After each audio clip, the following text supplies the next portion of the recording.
Eu estava agora à tarde descansando um pouquinho no hotel, falando com Deus sobre o que ministrar aqui. E o Senhor falou profundamente ao meu coração sobre o texto que eu li. O texto que eu li é tão simples, mas tão profundo, que ele pode mudar a vida de qualquer ser humano aqui neste lugar. Porque este texto mudou a minha vida. O texto do início do livro do Gênesis, que significa o início de todas as coisas, ele vai nos contar a história de como foi que o Eterno, o grande El Shaddai, aquele que criou todas as coisas pela força do seu poder e sustenta todo o universo pelo poder da sua palavra.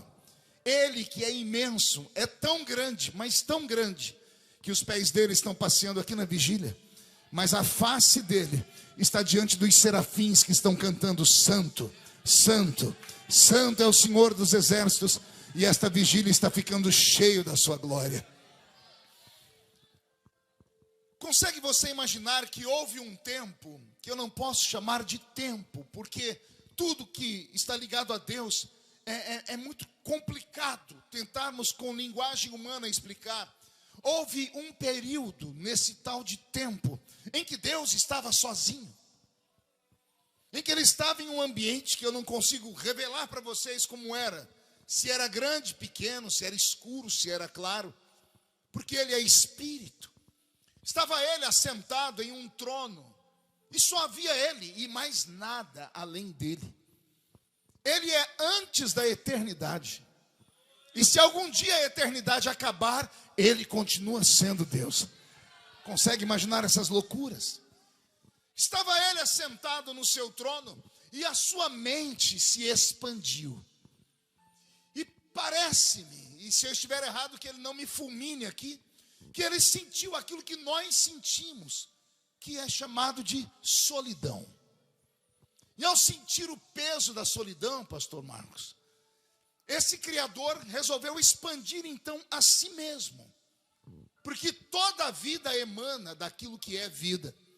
E esse Deus resolveu criar aquilo que nós chamamos de universo. E ao criar este universo, ele cria este universo e vai dando a ele vida, vai dando a ele cores, vai dando a ele matérias. Algumas partes do universo dele têm matérias, outras nós não podemos nem dizer que é matéria, porque não se sabe como foi, a partir do que obra-prima ele usou para construir, por exemplo, o seu céu. Eu sei que aqui no Gênesis, capítulo 1, no verso 1, diz assim: no princípio criou Deus os céus. Não criou ele o céu, ele criou os céus. E nós, seres humanos, com a mente tacanha, pequena, olhamos daqui de baixo para cima, e temos que nos amparar em o apóstolo Paulo. Porque Paulo, um homem espiritual e também intelectual, escreveu um dia um texto dizendo: eu conheço alguém que, se no corpo não sei, se fora do corpo também não sei, foi até o terceiro céu. E chegando lá ouviu coisas inefáveis que não é lícito ao homem contar. Se você pegar o judaísmo na sua parte mais mística, que é a Cabala, eles vão falar que existem 7 ciclos do céu. Quem já leu as obras de Dante Alighieri deve se lembrar que, assim como ele escreveu sobre os 9 ciclos do inferno, o grande europeu pensador disse que também havia 9 ciclos do céu. Mas como nós somos crentes e ficamos com a Bíblia, vamos acreditar em 3 céus. E se olhássemos daqui da terra para cima, teríamos o primeiro céu, céu atmosférico, onde os pássaros voam, onde as nuvens perambulam, onde os aviões planam. Teremos o segundo céu, que nós chamamos de céu cósmico, onde estão as estrelas, as nebulosas, as galáxias, as supernovas, os buracos negros. E teremos então acima deste o terceiro céu, um céu imarcessível, um céu poderoso, um céu glorioso, morada do Eterno, um céu perfeito. Diga comigo: perfeito, porém incompleto. E eu sei que isso soa como um paradoxo. Como é que alguma coisa perfeita pode ser incompleta? Vou te dar um exemplo da terra. Se você for hoje em uma olaria e ver um oleiro sentado sobre a sua roda fazendo um barro, Você não vai ver o oleiro deixar o vaso sair da mão dele quebrado nem trincado. O vaso só sairá da mão dele se estiver perfeito. O vaso perfeito que sai da mão do oleiro vai para dentro de um forno, que ao assar o barro dá ele estrutura, e aí o vaso está perfeito.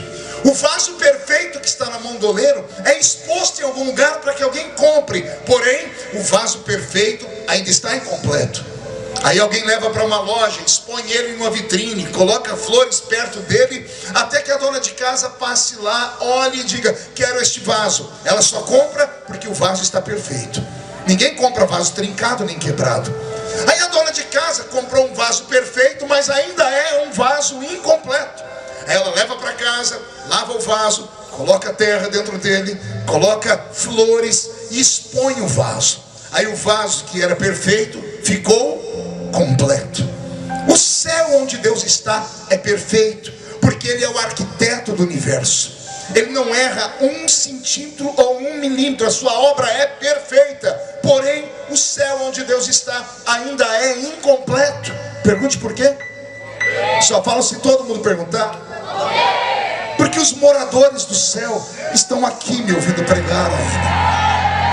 O céu perfeito só será completo quando acontecer aquilo que o apóstolo São Paulo falou, e eu amo recitar, que dada a palavra de ordem, o mesmo Senhor descerá do céu com alarido, voz de arcanjo e trombeta de Deus. Os que morreram em Cristo ressuscitarão primeiro, depois nós, os que ficarmos vivos, seremos transformados e arrebatados seremos, e estaremos para sempre com o Senhor Jesus nos ares. E se a trombeta do arrebatamento tocar nessa madrugada, e aqui nessa vigília só 2 crentes subir, um sou eu, quem é o outro? E vem atrás, deixa eu ver. Então agora não dá um grito, não dá um berro de glória a Deus aqui.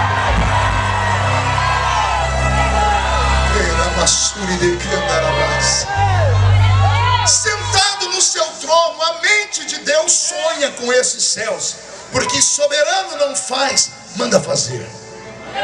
Soberano não usa mão, ele dá ordem para que se faça. A autoridade está com ele. Então Deus sonhou com esses céus e os criou. E por fim ele criou a terra. Criou ele os céus e a terra. Criou ele os céus e a terra. Agora que tudo está criado, as partes inanimadas, as partes que não respiram, as partes que não são sensíveis, o Senhor vai encher de vida esses ambientes. E Ele começa enchendo de vida o seu céu, o terceiro céu. Lá Ele constrói um tabernáculo. Lá na carta aos Hebreus, capítulo 9, nós vamos ouvir ou ler o escritor dizer: assim como há um tabernáculo celeste ou terrestre, porque ele é sombra e tipo de um tabernáculo celeste, o Senhor cria o seu tabernáculo. E lá está o tabernáculo do Deus vivo na eternidade. Ele está sentado em um trono que está no que nós chamamos de Santo dos Santos. Antes de chegar no Santo dos Santos, ao lugar santo. Antes do lugar santo, ao alpendre, ou o átrio. E antes do átrio, ao alpendre. O ambiente é bonito, mas o ambiente precisa de vida. Diga comigo: vida. Vida. Não ouvi? Vida. Só pode gerar vida aquilo que tem vida. Então Deus fecha os olhos, imagino eu, com a minha mente pequena de ser humano, limitada, e Ele pensa em quais vidas Ele vai criar. E então dentro da mente de Deus, Ele começa a imaginar aqueles seres que no futuro nós, homens e mulheres, vamos chamar de seres celestiais, que nós chamamos de anjos. E a Bíblia Sagrada vai dizer para nós que anjos são espíritos ministradores, que ministram a favor daqueles que hão de herdar a salvação. Se anjos são espíritos, a palavra espírito no grego é ruach ou ruach. A palavra ruach ou ruach traduzido é isso aqui, olha. Ou isso aqui, ó. A palavra espírito no grego é vento, sopro ou hálito. Então quando a Bíblia diz que anjos são espíritos, a Bíblia está dizendo que anjos são o sopro de Deus. Deus estava sentado no trono, e sentado no trono ficou. Ele pensou nos anjos e começou a soprar. Como ele é espírito, os anjos são partículas do próprio Deus. Quando Deus sopra, ele começa a criar os ofanins, anjos dos quais você nunca ouviu falar, porque esta palavra só se usa em hebraico. Ofanins são os anjos mensageiros. Os outros você já ouviu, querubins, que são os anjos da guarda. Serafins, que são os anjos que protegem a adoração de Deus. E por último, vai Deus criar um anjo, que ele vai chamar de arcanjo. Então, são 4 categorias de seres invisíveis que Deus cria: ofanins, querubins, serafins e arcanjo. 4 categorias, para que cada um deles habite em uma parte do seu tabernáculo no céu. Na entrada do céu, no que nós chamamos de alpendre, ficam os ofanins. Entramos num lugar santo e ali estão os querubins. Atravessamos o lugar santo e entramos no santo dos santos, e lá estão os serafins. E há aquele que observa em todos os ambientes, que é o arcanjo. A palavra arcanjo são 2 palavras juntas, arque e anjo, ou seja, chefe do vento. E nós conhecemos pela Bíblia somente um arcanjo, e ele tem nome. Qual o nome dele? Miguel. O Senhor a princípio criou os céus, e agora o céu está perfeito. Só que o céu que ele havia criado, como Deus vem do silêncio, quando ele vem da solidão, não havia barulho, pastor Marco. Então quando ele cria esses anjos não conversam, porque no céu não se usa linguagem, se usa a telepatia. Como esses anjos não conversam, o céu está bonito, mas está em silêncio. Então Deus coloca som dentro da boca de um serafim. E Deus ensina o serafim a falar uma palavra só: santo. E o serafim é obrigado a falar santo sem parar 24 horas por dia. Santo, santo, santo, santo, santo, santo, santo, santo, santo, santo. Porque Deus é santo. Deus estava muito feliz com esse barulho, porque é o primeiro barulho da eternidade. É o barulho de santo. Só que a mente de Deus se expande, e Deus resolve criar um anjo. Se segure aí. Embora ele seja da categoria dos querubins, a Bíblia Sagrada vai dizer que ele é um querubim ungido da guarda. O Senhor deu nome a ele, seu nome é Lúcifer, aquele que reflete a luz. E quando Deus cria esse anjo, Deus dá a ele uma habilidade que os outros anjos não têm. Deus dá a ele a habilidade do som, não em uma única nota, não em uma única palavra. Deus dá a ele a essência do que nós chamamos de música. E não pense que isso é loucura. Ezequiel capítulo 26, 27 e 28, se não me falha a memória, o capítulo 28, versículo 13 a seguir, o Senhor vai dizer: porquanto nos dias em que eu te criei, eu criei em ti as obras do tambor, eu criei em ti as obras do adufe. Eu sou desenhista, eu consigo desenhar figuras mortas. Não tem nada a ver com cemitério, tá? É uma linguagem da arte. Figuras mortas são figuras que têm traços definidos. Não consigo desenhar pessoas, mas qualquer desenho eu consigo reproduzir. O dia que eu estava lendo sobre Lúcifer, porque o capítulo 26, 27 e 28, Deus desenha ele. O Senhor vai dizer: não havia criatura como você, era o mais belo entre todos, pisava sobre pedras afogueadas. O Senhor fala da sua altura, como era o seu rosto, como eram as suas asas, como era a sua roupa. E eu comecei a colocar no papel e desenhar. Quando eu terminei de desenhar, eu confesso a vocês, eu fiquei emocionado com a beleza do anjo. Imagine um anjo cujo rosto brilha como bronze, o cabelo como a prata, sua roupa é carregada de pedras preciosas coloridas, com as suas asas gigantes embranquecidas. Ele estava ali perfeito. Aí eu continuei lendo o texto e o Senhor diz: no dia em que eu te criei, eu criei em ti o tambor e o adufe. E aí eu desenhei um tambor e um adufe, recortei e fui tentar encaixar no desenho. Não deu certo. Se eu colocasse atrás, ele não tinha como voar. Se colocasse na frente, sumia as pedras preciosas. Pendurava no pescoço, atrapalhava ele por causa do cabelo comprido. E eu falei: meu Deus, onde é que o Senhor colocou o tambor e o adufe? E o Espírito Santo falou comigo: leia direito. E eu li. E li umas 50 vezes e não entendia. Até que o Senhor disse para mim: acorda. Eu não fiz o tambor e nem o adufe. Eu fiz dentro dele a obra do tambor. Eu fiz a obra do adufe. E o pastor Roberto vai me ajudar agora. Pastor Roberto, qual é a obra de um tambor?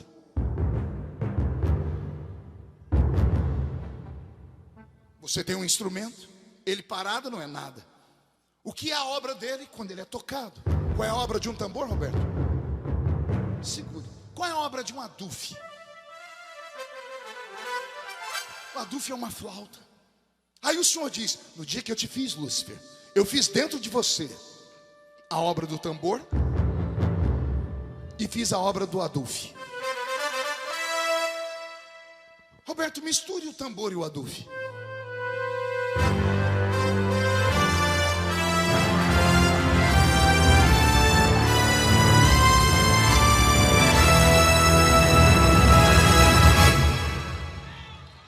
É de arrepiar, não é? Lúcifer não era um anjo comum. O dia que Deus criou Lúcifer, Deus criou dentro dele a música. A música não nasce lá no Gênesis com a família de Tubal. Tubal aprendeu com os anjos. Quando o homem sai do Éden, o homem sai do Éden como um bebê. Como foi que o homem aprendeu a olhar o tempo, a plantar no tempo certo, a colher? Como foi que o homem aprendeu palavras de encantamento? Como foi que o homem aprendeu a falar com mortos? Porque a Bíblia diz que Deus repreendeu os homens porque eles consultavam necromantes. Onde foi que os homens aprenderam tudo isso? Aprenderam com os anjos. Os anjos que vieram à terra para ajudar o homem. Se você ler a Bíblia Sagrada, você vai encontrar apenas um texto lá no livro de Judas, que vai falar sobre um certo Enoque, o sétimo depois de Adão, que profetizou: eis que é vindo o Senhor com milhares dos seus santos. Pois bem, saiba você que existe um livro chamado Livro de Enoque. Santo Agostinho, um dos pais da fé, lia o livro de Enoque e aceitava. Quando o catolicismo se estabeleceu, arrancaram esse livro da Bíblia, porque ele é muito místico. No livro de Enoque vai ser contada a história de como foi que o homem aprendeu a sobreviver nesse mundo, que Deus enviou do céu para a terra alguns anjos, e esses anjos cuidaram da raça humana, e esses anjos se encantaram tanto pela raça humana que não quiseram voltar mais para o céu. O homem vai aprender a música, vai aprender a arte de todas as coisas que você possa imaginar como encantamento com esses anjos. Pois bem, Lúcifer é um ser musical. E eu vou dar uma prova fidedigna para vocês que a música nasce no céu. Diga para mim, prove, pastor. A música tem algumas notas. E tem um número exato de notas. As notas primárias dela são em número de 7. Quais são as notas, Roberto?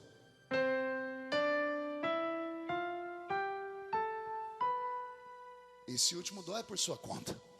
São só 7 notas. De novo, dó. 7 notas. E quando eu leio a Bíblia e vejo o número 7, ele é o número da perfeição.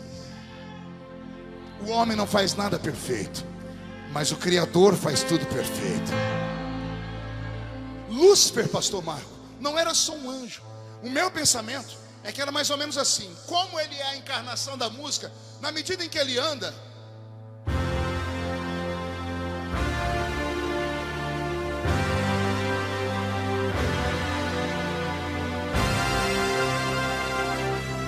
ele exalava música, Nívia.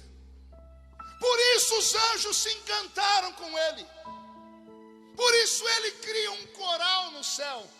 E ao criar o coral, é ele quem vai ensinar os anjos a cantarem as suas notas musicais.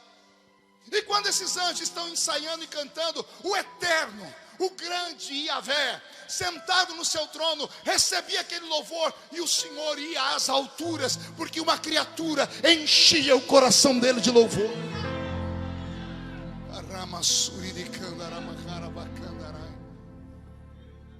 Deus teve que criar para esse anjo um conservatório, um lugar onde ele pudesse ensaiar as suas músicas.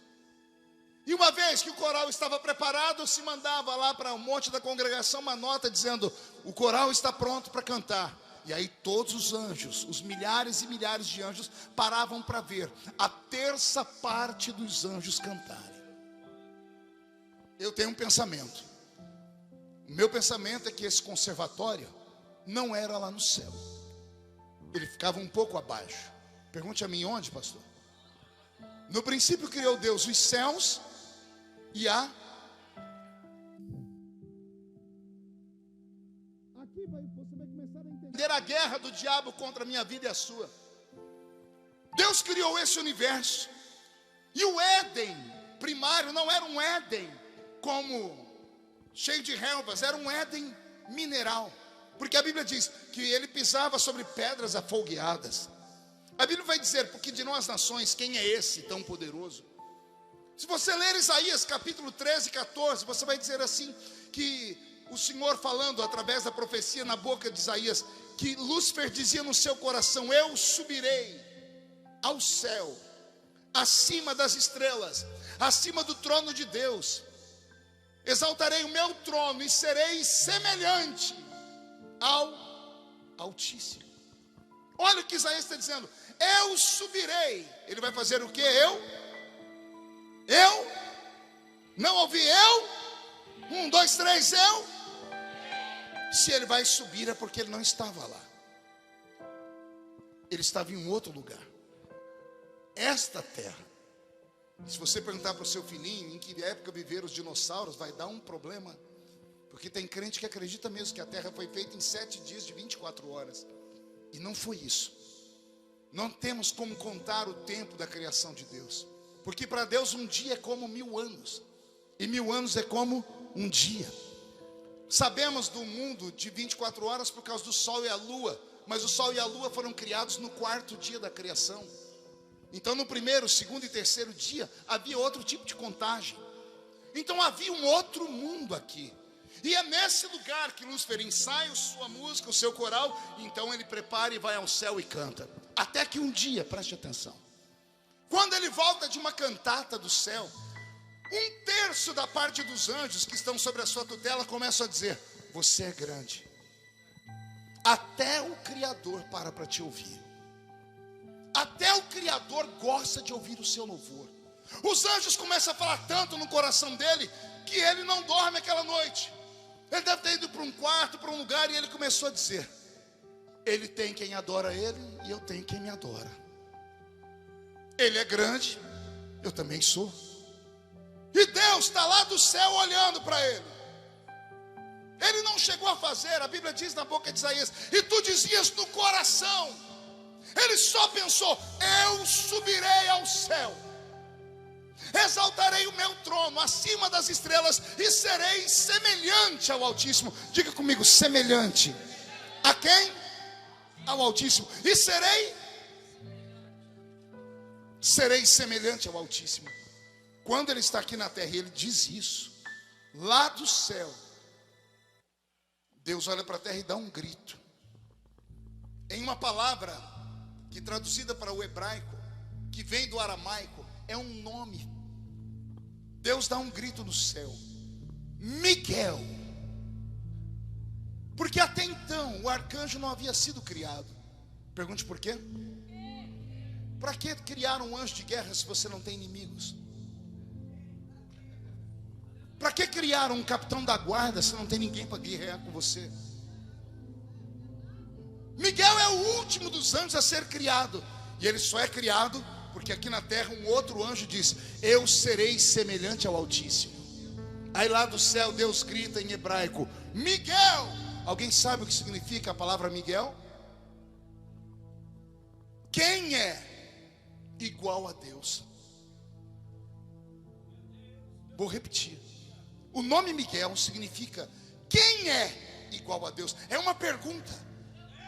Aqui na terra tem um anjo dizendo: eu serei semelhante ao Altíssimo, serei igual a Deus. E Deus grita do céu: quem é igual a Deus? Só que Deus não diz quem é igual a Deus, Deus diz Miguel. E quando ele diz Miguel, como anjos são vento e sopro, as palavras do Senhor se articulam e cresce o varão de fogo, que tem uma espada de fogo nas mãos, que um dia desceu lá no céu da Pérsia e cortou demônios, para que Gabriel chegasse até Daniel e entregasse a resposta da oração. O nosso Deus então cria o seu exército. Amém até aqui? Diga comigo, amém. Só que quando isso acontece, há uma ruptura na criação, porque Deus fez tudo perfeito e agora tem uma imperfeição. O maestro do louvor caiu. Apocalipse capítulo 12. Houve batalha no céu. 1/3 das estrelas tombam lá do céu. Acabou o coral, acabou o louvor da noite para o dia. E como acabou o louvor, o céu está em silêncio. Eu imagino até Miguel tentando chegar em Deus, dizendo: Senhor, o senhor quer que eu reja o coral? Você não tem voz para cantar. Eu imagino querubim se aproximando do Senhor, dizendo: não, Lúcifer era único, eu criei ele só para isso. Na batalha, Lúcifer perde a guerra. O Senhor é obrigado a arrancá-lo do céu com 1/3 dos anjos e tirá-lo lá de cima. Lá em Lucas nós vamos ver Jesus falar assim: eu via Satanás caindo do céu em forma de um raio. O Senhor tira ele de lá e joga ele aqui nessa terra. O impacto da queda desse anjo foi como uma bomba atômica que explodiu. Tirou a terra da sua órbita. A terra entrou no que nós chamamos de era glacial. Ela ficou longe do sol e ela se congelou. Não houve mais vida sobre a terra. A terra foi destruída. Aí no verso 2 do Gênesis capítulo 1, e a terra era sem forma e vazia. Deus não fez a terra sem forma e vazia. Isaías 45:18. Deus não fez a terra vazia. Mas a terra no versículo 2 do Gênesis está sem forma e vazia. A palavra sem forma é caos, destruída. A terra foi destruída. Deus não criou a destruição. Ele fez perfeito, mas aconteceu alguma coisa que a terra foi destruída. Por isso desaparecem dinossauros. Por isso não existe um hiato na separação dos estudos da ciência. De vez em quando encontram um fóssil e vão ver lá a data de 40 milhões de anos atrás. E nós não podemos falar que é mentira, porque a ciência trabalha com exatidão. Aconteceu alguma coisa na eternidade. Agora olhe para mim. Não tem mais música no céu. A Bíblia diz: houve silêncio no céu. Deus está triste. Os anjos já não cantam mais. Até que um dia o Criador se levanta do trono, senta nas asas de um querubim e vem aqui para este planetinha. E quando ele olha a terra está destruída. A terra está tão destruída que Deus diz assim: eu vou reconstruir ela. E o Senhor viu águas sobre a terra. Então ele pega e coloca o seu espírito sobre a face das águas. O espírito começa a cuidar da terra. A palavra pairava sobre as águas é a mesma conotação de um carcereiro que cuida de uma prisão. Está observando para ver se tem alguma coisa que pode ser feito para melhorar. O espírito está voando sobre a terra. E aí Deus começa a recriar a terra. E ele diz: haja separação entre terra, entre água e o firmamento. A palavra firmamento são gases. Os gases são elevados e se torna uma espécie de anel ao redor da terra. Por isso a terra é o único planeta que tem oxigênio, porque é feito de firmamento, feito de gases. Deus separa a água da terra. Deus começa a ver que a criação dele começa a ficar bela. Então o Senhor começa a injetar vida na terra. Só que agora ele não quer mais soprar. Pergunte por que não? Porque tudo que ele sopra não pode ser destruído. Anjos não podem morrer, se transformaram em demônios que não podem ser destruídos, porque são eternos, são espírito. Então Deus não sopra mais nada. Ele vai criar a terra. Ele começa a conversar com a terra. A terra gere relva. A terra tem que se virar para fazer esse matinho aí, ó. Terra gere árvores frutíferas. Terra gere flores. E a terra vai criando. E Deus vê a terra ficando colorida e bonita. Aí Deus dá uma ordem para a terra que deu um nó na cabeça dela: terra, gere animais. A terra esperou Deus soprar. Deus não soprou. Aí a terra teve que fazer os animais. E aí nasce o cachorro, o cavalo. E aí Deus, para dar uma mãozinha, diz assim, ó: esses animais serão alma vivente. Anjos, espíritos. Animais, alma. Anjo não tem alma. Espírito, ou animais não têm espírito. Espírito é inteligência. Alma é sentimento. Vou te falar uma coisa que você nunca leu na Bíblia. Anjos não têm sentimentos. Eu vejo os crentes dizendo: Senhor, me mostra um anjo. Todo mundo quer ver um anjo, sim ou não? Me explique porque na Bíblia, todas as vezes que um anjo aparece, ele tem que aparecer gritando assim, ó: não temas.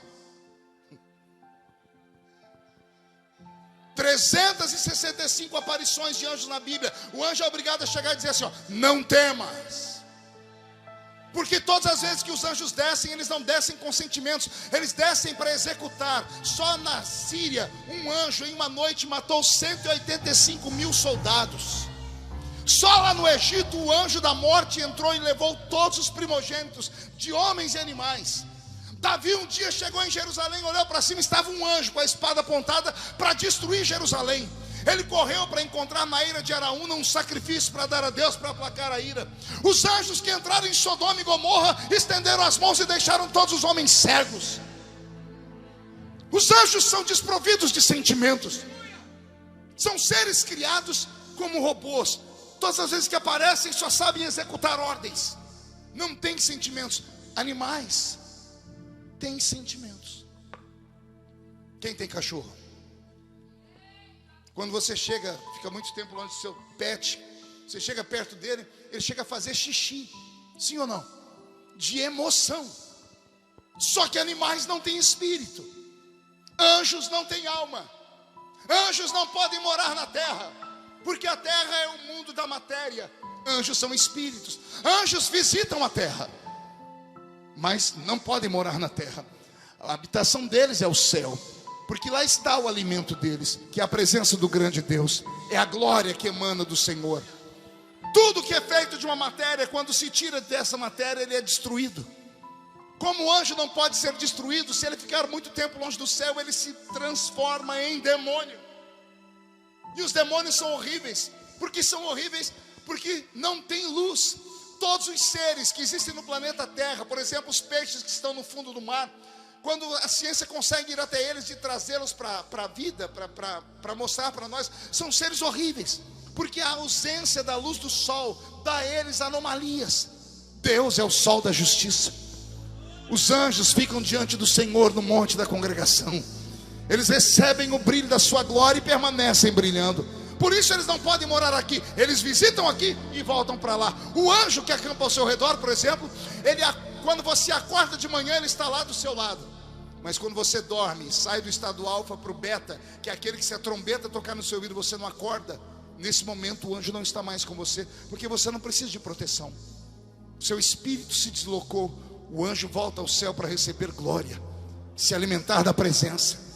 E quando isso acontece, ele se fortalece. No dia seguinte, você abriu o olho, olha o anjo do Senhor acampando ao seu redor, porque ele acampa ao redor daquele que o teme e o livra de todo mal. Amém? Até aqui, igreja?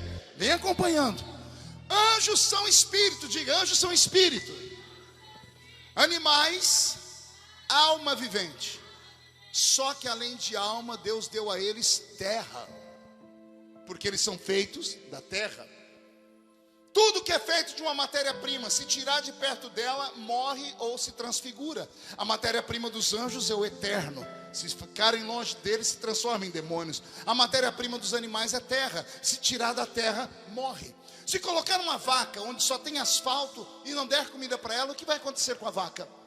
Morre, porque ela precisa de terra. Todos os animais desse mundo, incluindo os seres humanos, comem terra.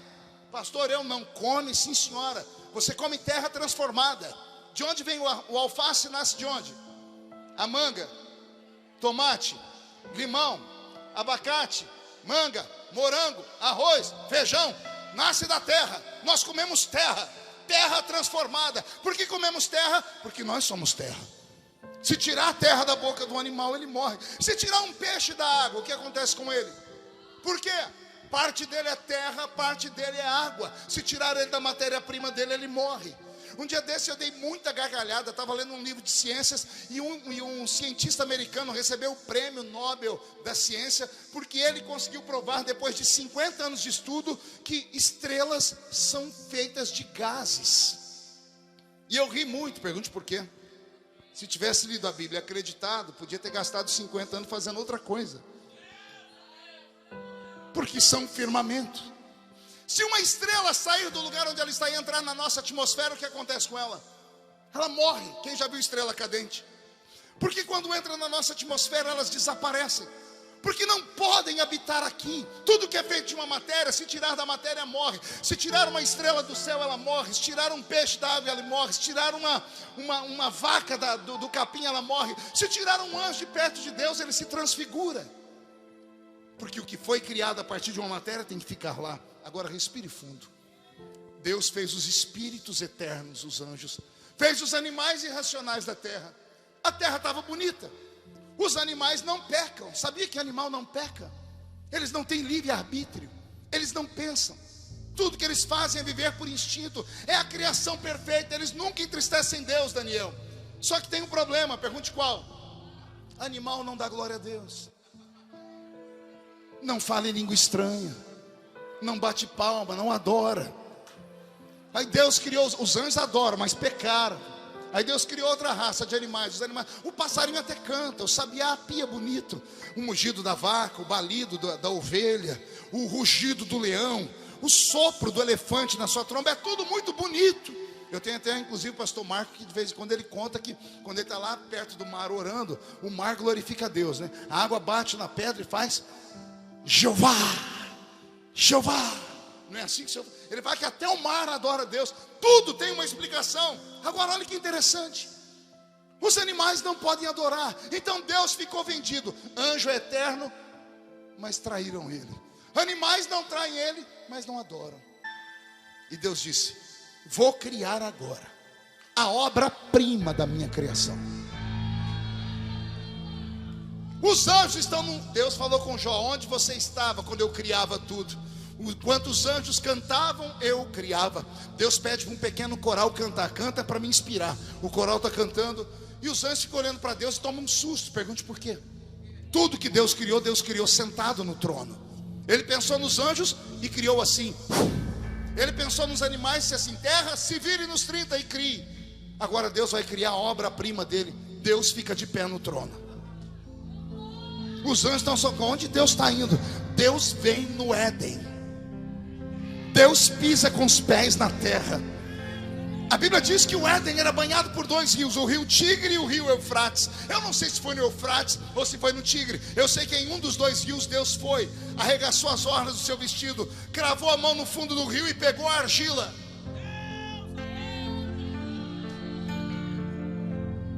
Deus colocou a argila num canto. E eu imagino Deus sentado olhando para a argila. Os anjos estão perguntando: o que deu nele? Porque soberano não faz, manda fazer. Os anjos, os animais, crie. Esse que ele vai fazer agora, ele diz: esse eu vou fazer com a minha mão. Vou contar uma coisa agora que é para arrancar tatu da toca e sabiá do toco. Escute.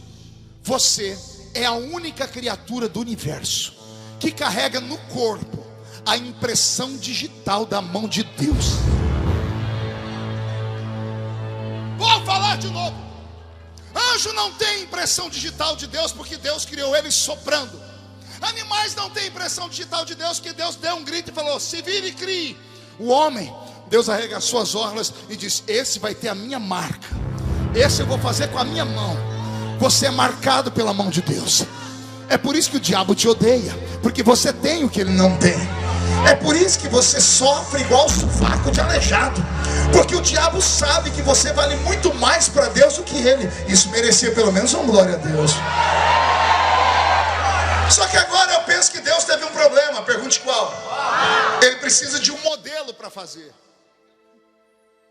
Ele olha para o barro, não vem nada à memória. Ele olha para o céu, penso eu: anjos, façam aí uma passarela, eu quero que vocês desfilem para mim. E passa os ofanis, os querubins, os serafins e um arcanjo. E Deus disse: não, vocês não servem de modelo. Graças a Deus.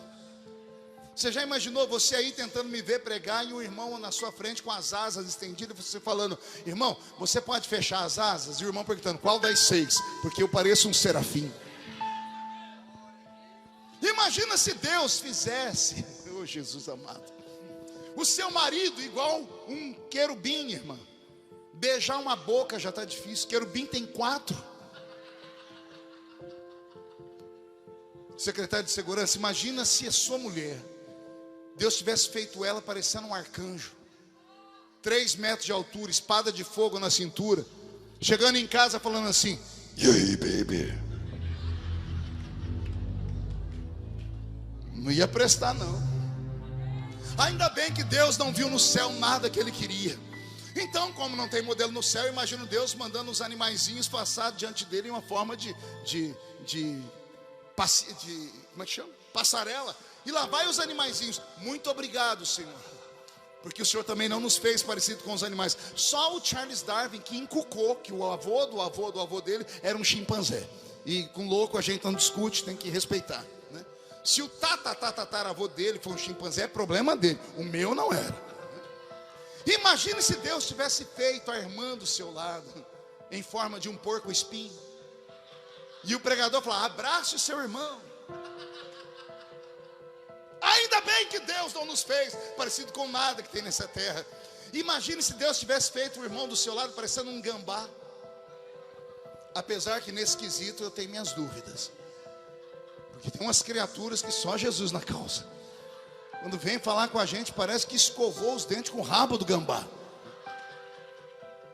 Eu que sei quando o Roberto tira aquele sapato ali, o cheiro de queijo parmesão, que sangue de Jesus tem poder. Ainda bem que Deus não nos fez parecido com esses animais. Como não tem nada no céu nem na terra, só sobrou um reino para Deus olhar: as águas. Deus olha no fundo das águas: muito obrigado, Senhor, porque não tem nenhum peixinho que se parece com a gente. Imagine o irmão do seu lado, Deus fazer em forma de um baiacu, que quando fica com raiva ele enche e solta veneno ainda, o infeliz. Um peixe-espada, uma baleia. Qualquer semelhança é mera coincidência nesse quesito. Mas Deus não fez ninguém parecendo nada que tem debaixo da água. Como não tem modelo no céu, nem na terra, nem na água, eu imagino Deus olhando para as águas, meditando.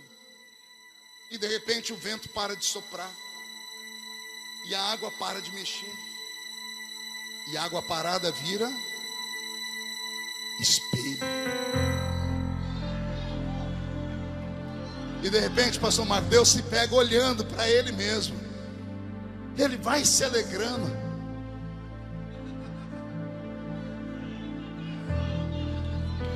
Ele vai ficando em pé dizendo: já tenho o modelo. Eia, façamos o homem conforme a nossa imagem e a nossa semelhança. Recebe esta palavra. Garota, me escute. Menina que está em crise e fica cortando seus braços, me escute. Não deixe o diabo fazer festa na sua cabeça. Você é linda. Você é perfeito. Você nasceu antes de entrar dentro do corpo da sua mamãe. Você nasceu no coração de Deus. Deus é apaixonado por você. Tem um poeta que escreveu assim: quando Deus me fez, Ele estava apaixonado. Ele estava apaixonado por você. Então não deixe o diabo distorcer aquilo que você vê quando olha para o espelho. Você é a imagem do Deus de Israel. Quando você chega na rua da sua casa e não se aceita, quando você anda pelas ruas da cidade de ombro caído, semblante destruído, parecendo um passarinho que tomou uma pedrada de um menino levado, o diabo percebe que você não acredita em si mesmo. E a Bíblia já dizia isso: se te mostrares fraco no dia da peleja, pouca será a sua força. Então quando você sair daqui, não ande mais caído, ande com o peito estufado, batendo o pé no chão, dizendo: eu sou imagem do Criador. Se você acreditar no que você é, não tem Zé Pilintra, Zé Pilantra, Exu Caveira, Tranca-Rua, Preto Velho capaz de destruir a sua história. Alguém está acreditando no que eu estou dizendo aqui? Então, por favor, levante a mão direita para o céu. Agarre o ombro dessa criatura que está do seu lado, na sua frente. É para agarrar. Agarrou, chacoalha ele ou ela até eles ficarem irritados. Irrita a criatura, chacoalha ele. Isso. Diga para ele: Deus te trouxe aqui para isso. Sacode a criatura. Diga: Deus te trouxe aqui para isso. Deus te trouxe aqui para sacudir a sua fé, para sacudir a sua história, o seu casamento, a sua igreja, o seu ministério. Deus te trouxe aqui para sacudir a sua existência nesta terra.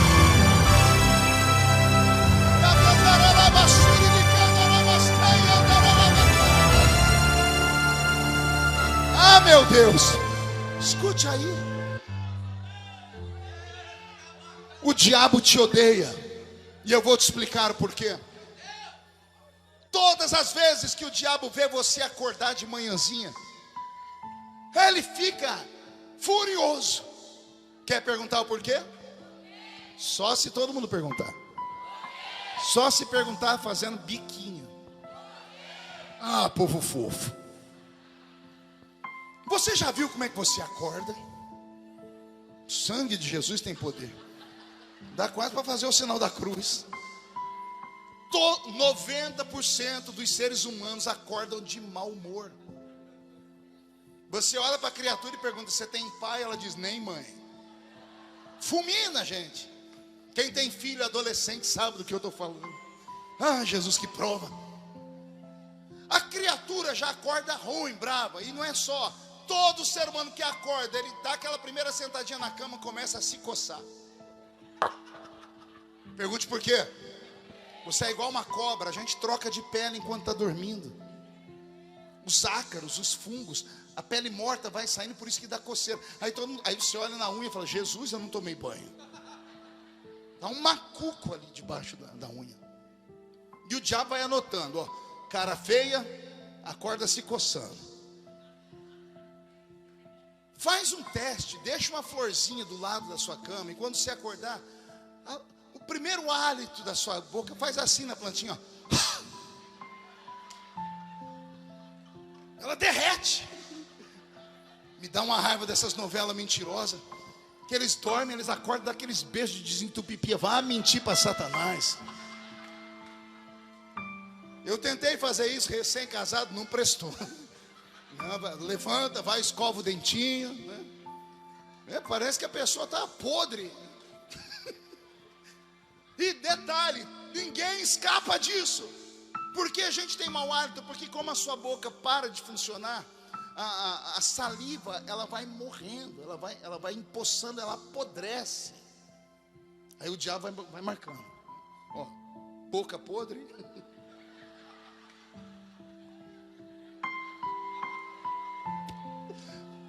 Eu lembrei de um amigo que o apelido dele é Boca de Bueiro. Jesus de Nazaré. Ai, Jesus. A culpa de si, a culpa do pastor. Daqui a pouco ele dá um teio ali, eu caio aqui. Então vamos, ó.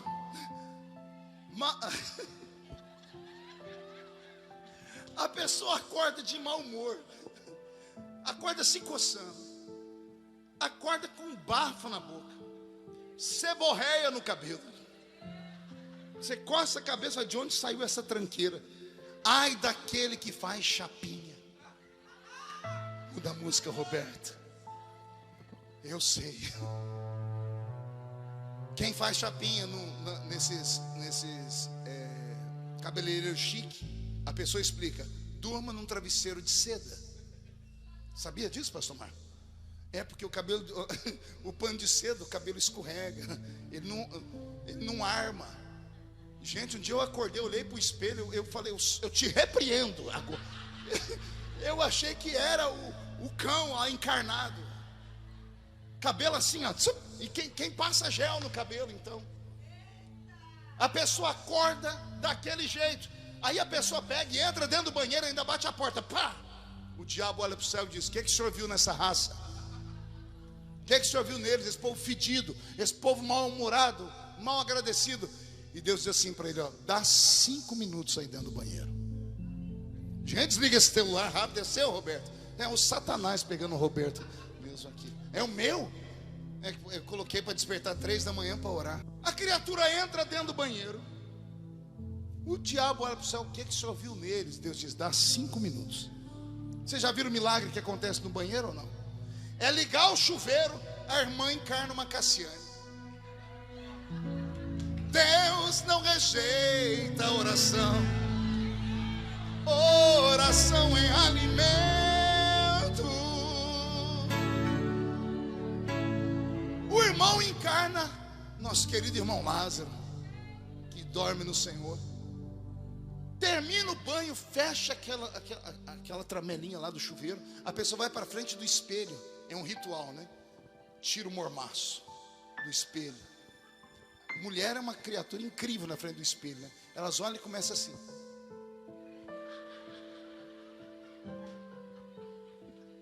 Homem é pior. Homem fica assim, ó.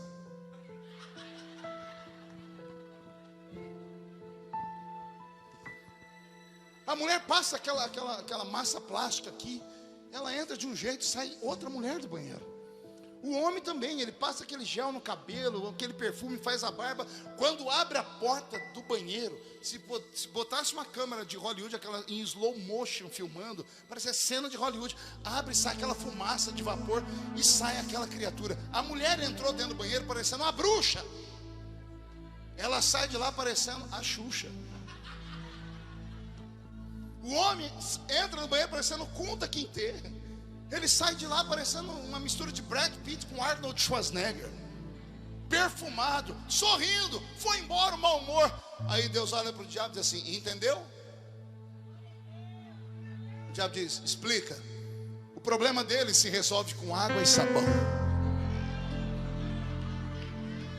Água e sabão, loção, maquiagem. E o que a água não tira, o sangue do meu filho tira. Ah, perfeito demais! E o diabo não consegue entender o que Deus viu em você. Vou te dizer uma coisa: o diabo sabe mais sobre você do que você mesmo. Pessoas que sofrem desde criança só sofrem por um motivo, pergunte qual. O diabo fica espreitando Deus. De vez em quando Deus abre a janela do céu e olha para alguém. E quando Deus mira uma pessoa, a notícia chega no inferno. Vamos dar um jeito de matar antes de chegar o que Deus vai fazer na vida deles. Pastor, o senhor inventou isso? Não, Jó. Deus está olhando para Jó, o diabo chega, Deus diz: viste tu, meu servo Jó? Deus te viu. E eu não sei o que ele viu em você.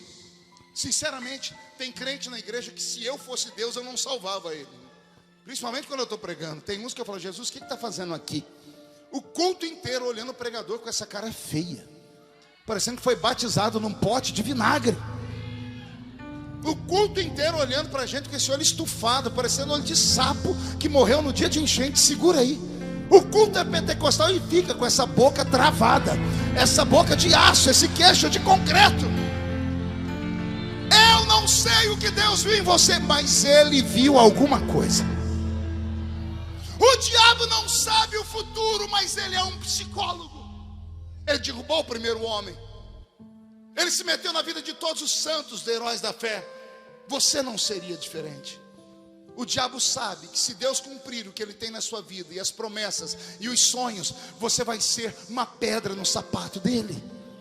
Tem homens e mulheres que estão aqui e infelizmente só conseguem olhar para baixo. Olham para a cor da pele, olham para a posição social, olham para a casinha onde moram, olham para os problemas assim: eu nunca vou ser nada. Sonhe grande, querido. Porque você é imagem e semelhança de um Deus criador. Deus olha para o nada e enxerga tudo, porque Ele fez tudo do nada. Eu fui cortador de cana, punhei laranja, algodão, engraxei sapato. A gente morava em 12 pessoas em 2 cômodos. Mas pense no menino sonhador. Um dia eu estava evangelizando lá na minha cidade, eu tinha uma bicicleta Barra Forte. Passou um avião e eu gritei: eita, que um dia eu vou estar lá dentro. O moço que estava do meu lado teve uma crise de riso. Ele riu, que ele sentou. Eu falei: você está rindo do quê? Eu comecei a rir também, né? Ele falou: estou rindo da mesma coisa que você. Eu falei: explica. Nós aqui da Vila Tatu, andar de avião, que jeito? Eu disse: pois eu vou. Se você não acreditar em você, ninguém vai acreditar. Enquanto você olhar para o seu passado e transformar ele em desculpa, você não verá o futuro. Enquanto você ficar chorando as pitangas, porque, ai, pastor, eu nasci de um aborto mal feito. Ah, pastor, eu nasci porque o método contraceptivo da minha mãe falhou. Ah, pastor, eu nasci de um estupro, minha mãe foi estuprada, ela devia ter me matado. Enquanto você falar isso, você não será nada, nem ninguém. Mas se você acreditar nas loucuras que esse pregador prega, olha o que eu vou te dizer: Deus tinha pressa para você nascer. E como não achava um jeito da sua mãe namorar, nem seu pai namorar, foi da noite de carnaval mesmo. Não me interessa como você veio ao mundo, o que me interessa é que você está aqui e tem que fazer a diferença. Você não é o Zé das Couves. O seu nome está escrito no livro da vida. O Espírito Santo mora dentro de você. O anjo do Senhor acampa ao seu redor e você ainda é coberto com o sangue de Jesus. O que é que você quer mais? Você quer que um anjo dessa aqui pegue você pela mão e te leve para caminhar pelo céu? Em nome de Jesus, comece a entender que você é grande. Comece a entender que você não é normal. Eu costumo dizer que eu amo pregar em vigília, porque em culto de vigília só vem gente que quer mesmo. Em vigília só vem quem está arrebentado. Então quem está arrebentado não tem mais nada a perder, até a dignidade perdeu. Então deixa eu te desafiar. Reaja aí onde você está. Grita, pula, planta bananeira, agarra o diabo pelo chifre, esfrega a cara dele no chão, dá de dedo no nariz do diabo. Pega o seu passado e transforma ele em tapete. Pisa em cima do seu passado. Olha para o espelho, olha para aquela criatura e diz: você vai ser grande, você vai chegar lá, Deus vai fazer coisas extraordinárias. Caramassuri de Candará. Estou acabando, tenho 5 minutos para acabar. Olhe para mim. Vou te dar um testemunho pessoal. Dia desses eu viajei com o presidente para uma viagem internacional. Em certo momento eu acordei, estava sentado na parte VIP do avião. Quando eu abri o olho, eu olhei presidente, ministros. E do nada, Jesus trouxe a minha história à minha mente. E eu me lembrei da casinha de 2 cômodos onde eu morava. E eu me lembrei que eu não tenho nome de pai no meu documento. Eu sou o famoso filho bastardo. E eu me lembrei que a senhora Dona Lúcia, minha mãe, não sabe ler nem escrever até hoje. E eu me lembrei de todas as pessoas que já riram de mim na minha caminhada. Me lembrei da primeira vez que eu saí para pregar e levei uma fita cassete. Como eu era diácono, não podia colocar na fita diácono Marco Feliciano. Eu coloquei conferencista. Eu fui o primeiro conferencista do Brasil. Parei na porta de uma igreja, mandei a fitinha lá para o púlpito e falei: Senhor, que o pastor me convide para pregar. O pastor pegou a fita, passou por todo mundo na tribuna, ficou em pé, disse: irmãos, estão vendo isso aqui? Isso aqui chama-se lixo. Ele puxou a latinha de lixo do púlpito, pisou e jogou a fita lá dentro. E disse: nem a paz o Senhor dê para esses vagabundos que querem sair do trabalho para viver explorando a igreja. Que vergonha. Eu no meio da igreja baixei minha cabeça para ninguém me ver. Quando ele fez a oração final, eu saí escondido. Eu tinha uma brasilinha velha. Eu parei naquela noite debaixo de uma árvore, num posto, e chorei. E de repente eu estou dentro do avião presidencial. Eu saí dali, eu entrei dentro do banheiro do avião. Marco, o banheiro é apertado. Eu dobrei meu joelho de qualquer jeito e disse: Jesus, obrigado. E sabe o que ele falou para mim? Eu só fiz a metade foi você que fez. Foi o que eu fiz, Senhor. Você acreditou em si mesmo. Você acreditou que é uma imagem e semelhança minha.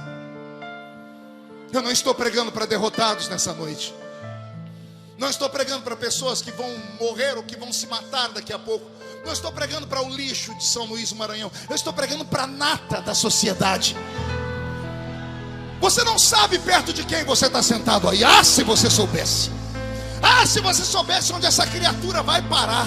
Você agarrava ela agora, trocava o WhatsApp, trocava o Instagram, tirava uma selfie. Porque agora ela está aí, ó. Mas daqui a pouco, olha ela voando nas asas dos aviões.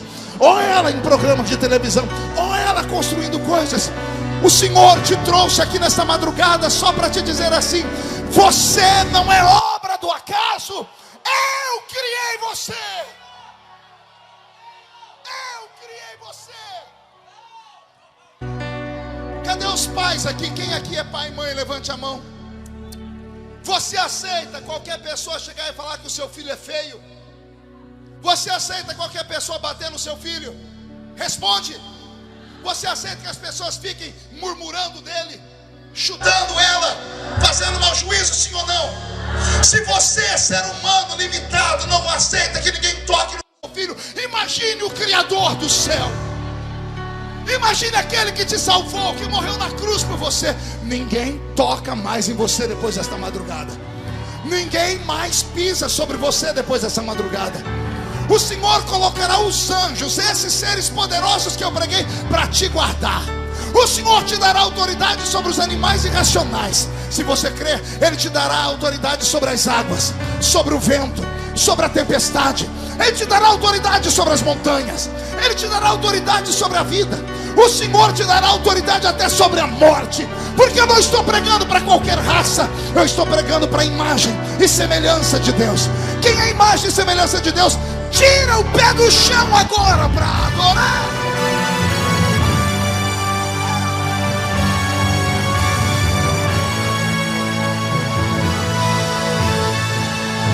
Escute, de pé. Escute, todos de pé. O diabo te odeia. Pergunte para mim por quê, pastor? Porque ele não tem família e você tem a sua. Não é perfeita, mas é a sua. Tem um bando de idiotas na sua família, mas são seus idiotas. E ninguém tem nada a ver com isso. Pode até ter briga, mas se é uma família de crente, não dorme virado. Tá o marido e a mulher lá, virado um de costa para o outro, mas daqui a pouco um pezinho vai aqui, o outro vem aqui. A filha brigou com a mãe e o pai, mas não consegue dormir. Se é crente, não consegue dormir. Antes de dormir, ela é obrigada a gritar assim: benção, pai. E o pai libera a benção. Deus te abençoe, minha filha. Benção, mãe. Deus te abençoe, meu filho. E o projeto que o diabo tinha de destruição daquela família, olha o que acontece. Aleluia! Tem que começar tudo de novo no dia seguinte. O diabo te odeia. Pergunte por quê. Porque esta terra era dele. Era aqui que ele ensaiava o coral. E aí Deus colocou um novo dono na terra. Você. E ele disse: dominai a terra, sujeitai a terra. O diabo te odeia. Pergunte por quê.